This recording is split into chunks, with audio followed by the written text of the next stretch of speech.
반기문 유엔 사무총장의 대선 시계가 이제 드디어 움직인다고 봐도 되는지 모르겠다고 복잡하게 말씀드릴 수밖에 없어요. 예? 왜? 그 반기문 총장이 정세균 의장하고 이 새누리당, 더불어민주당, 국민의당 원내대표들과 면담을 가진 자리에서 내년 1월에 귀국하겠다 이런 얘기를 한 거 아니겠어요? 근데 사실 예전에 기억해 보면 반 총장이 이런 얘기를 했어요.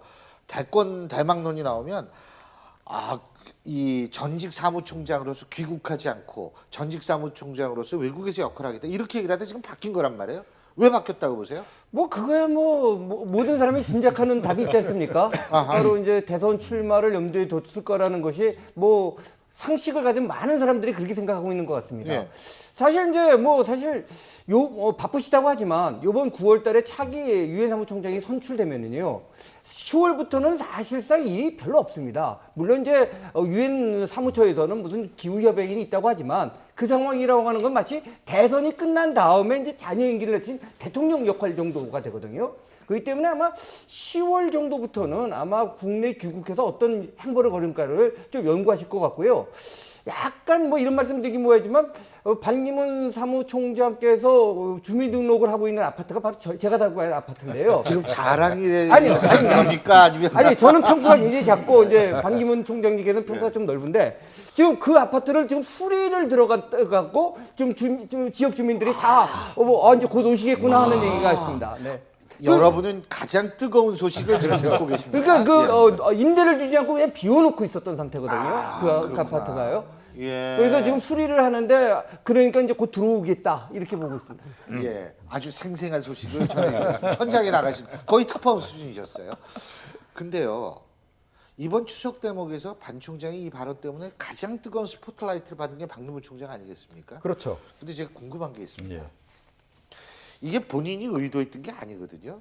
정세균 의장과 그죠? 정진석 원내대표, 우상호 원내대표, 박지원 비대위원장이 세 명이 가기로 일정을 잡은 건 옛날일 거 아니에요? 그렇죠. 근데 그 일정이 딱 보니까 추석 전이라는 걸 네 분 다 아셨을 거예요. 근데 반기문 총장을 만나면 어떤 일이 일어나는지 몰랐을까요? 미스터리입니다.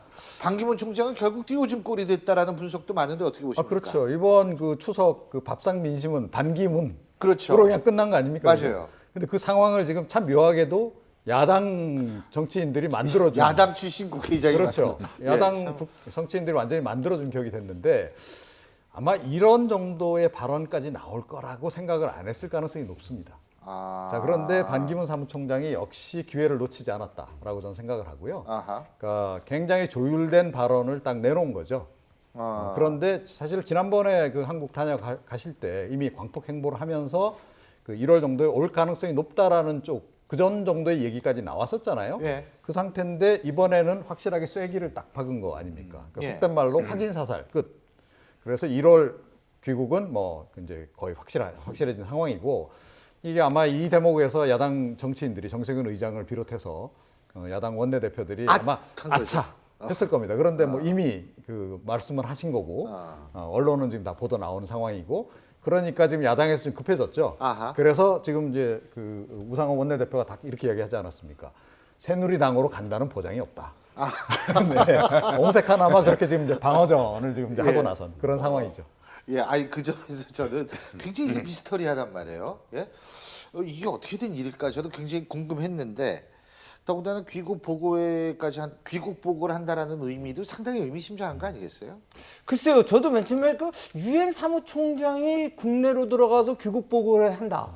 그 개념을 좀 찾아보려고 했는데요. 외국사를 아직 제가 좀 찾지 못했습니다. 예. 물론 이제 가서 이제 보고회가 아니라 그냥 이렇게 자신이 속한 그 국가 원수와 면담 같은 거는 있었어요. 근데 그 표현이 코피아난 총장 네, 그러니까요. 귀국 보고회다 이건 조금 낯설고요. 근데 제가 대통령도 만나고 국회의장도 만나고 대법원에도 가겠다고 하시니까 아마 이 산부 요인들을 다 만나면서 자신의 입장을 밝히겠다 이렇게 해석되는 것 같습니다. 제가 보기엔 국회 연설까지 하실 것 같은데요.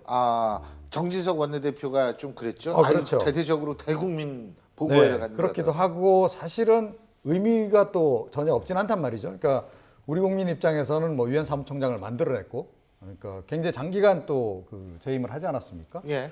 그런 또 굉장히 어떻게 보면 우리나라 국내로서는 위인급 인물이라고 볼 수 있는데 앞으로 위인전에 실 인물인데 그런 분이 와서 자기의 어떤 그 유엔 활동에 대해서 국민들에게 알리고 뭐 어떤 성과를 설명하는 그런 거에 대해서 국민들이 거부감을 가질까요?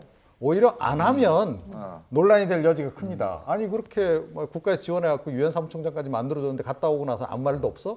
오히려 국민들이 서운해할 가능성이 높다. 그런데 반기문 사무총장은 이것을 철저히 사실은 대권 행보로 활용할 가능성이 높은 거죠. 자, 여기까지만 딱 놓고 본다면 반기문 총장 뭐 국내적인 정치적 경험이 없다 뭐 어쩌다 얘기를 하지만 실제로 제가 이렇게 볼 땐 정세균 의장이 만약 했다면 정치 공학적인 감각도 상당히 있다고 볼 수 있는데 몇 점 주실 수 있겠어요? 10점 만점이라면?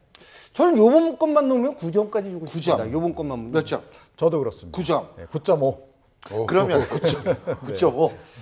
그런데 이제 외교가에서는요 예. 이런 말, 그러니까 반기문 총장이 대중 정치 경험은 없는데요. 예. 이 마쿠 정치라든지 연계에서는 굉장히 탁월하다. 왜 유엔 사무총장 외교관이니까. 그 당선됐을 때도요. 그 굉장히 구도가 복잡했거든요. 아. 그걸 다 헤쳐나간 거면 이 마쿠 정치 하는 데는 굉장히 능숙하다고 많이들 얘기합니다. 근데 제가 보기에는요, 반기문 사무총장이 그 첫 재임 기간 동안하고 그 다시 재선에 성공한 그 이후하고가 많이 달라졌다라고 저는 생각을 해요. 그러니까 그 초기에는 상당히 좀 미숙한 면도 굉장히 많았던 게 사실이고요.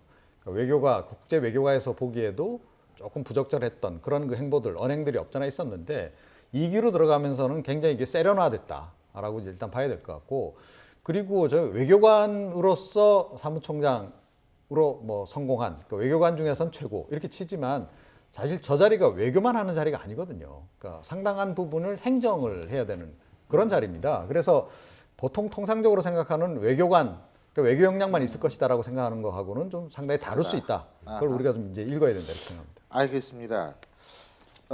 물론 아직 시간은 많이 남아 있죠.